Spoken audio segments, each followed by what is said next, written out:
So everyone's asking what on earth is happening in Nepal right now. Let me break it down for you. Firstly, let's start with the spark.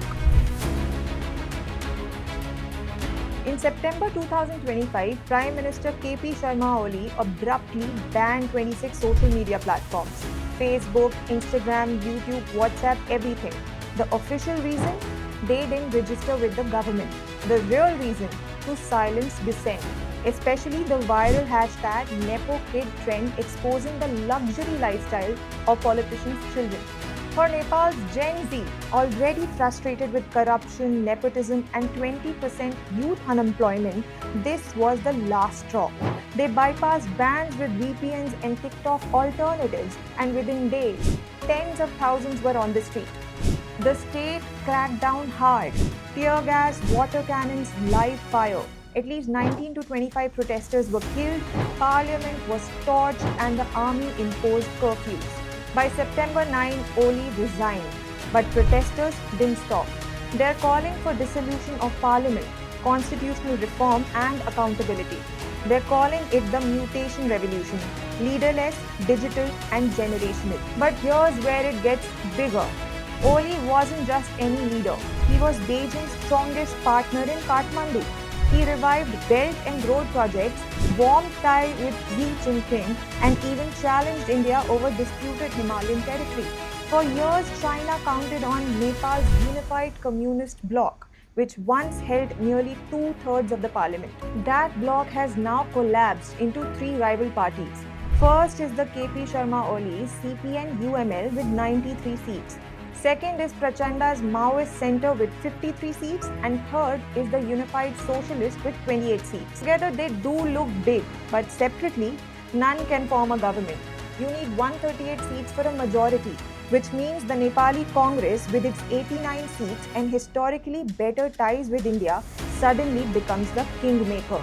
And here's the geopolitical punchline: China's whole strategy was built on a unified communist bloc. That investment just collapsed. Now Beijing faces three quarreling leftist parties.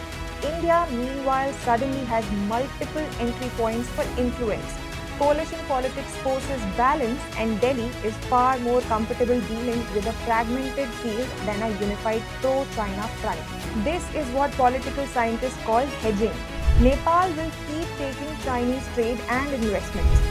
Bilateral trade with China jumped 124% in 2023 to 24, hitting $709 million.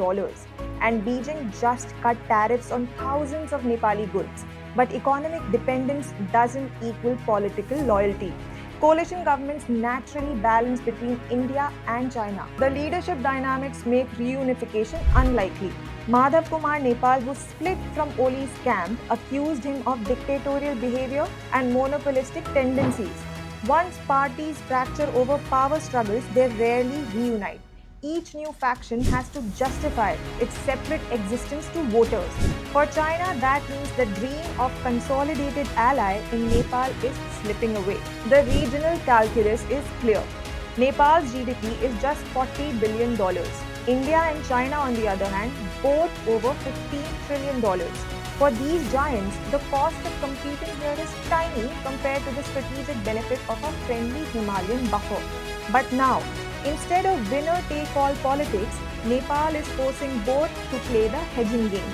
So the bottom line here is China spent years cultivating Nepal's communist leadership, and the entire investment collapsed overnight. India now has systematic opportunities to rebuild influence through coalition politics. And now that the Nepal's Gen Z has shaken the system so deeply that the old foreign alignment playbook no longer works. So now I'll tell you what happens next.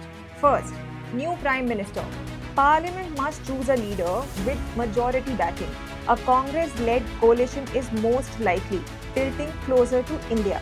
Second is the interim government. Protesters want a neutral caretaker, maybe Balendra Shah or Sushila Karki. Constitutionally, it's tricky, but politically possible. Third could be snap elections. If no majority emerges, poll within 6 months can happen. And then fourth is reforms. Youth demand systematic change, anti-corruption laws, limits on censorship, stronger representation. Fifth is law and order. The army is still deployed, curfews in place, negotiations are underway, and sixth could be international watch.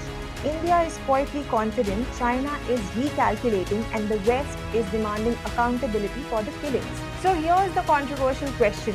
Was Nepal's mutation revolution purely a spontaneous Gen Z revolt against corruption and censorship? Or did India quietly fan the flames, knowing that Oli's fall would tilt Kathmandu back in its orbit? After all, India's political class and intelligence network have always had deep ties inside Nepal.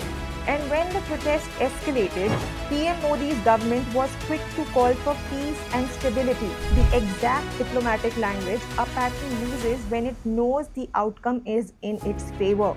Meanwhile, China has been more cautious, simply saying it hopes for stability.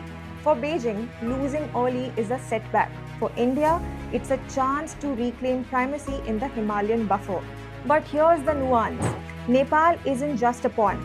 With coalition politics and fragmented parties, it may choose to hedge, taking Chinese money and trade while leaning on India's open border and cultural ties. In other words, Nepal could try to extract maximum benefits from both neighbors without fully aligning with either. So, after all, what is Nepal's future?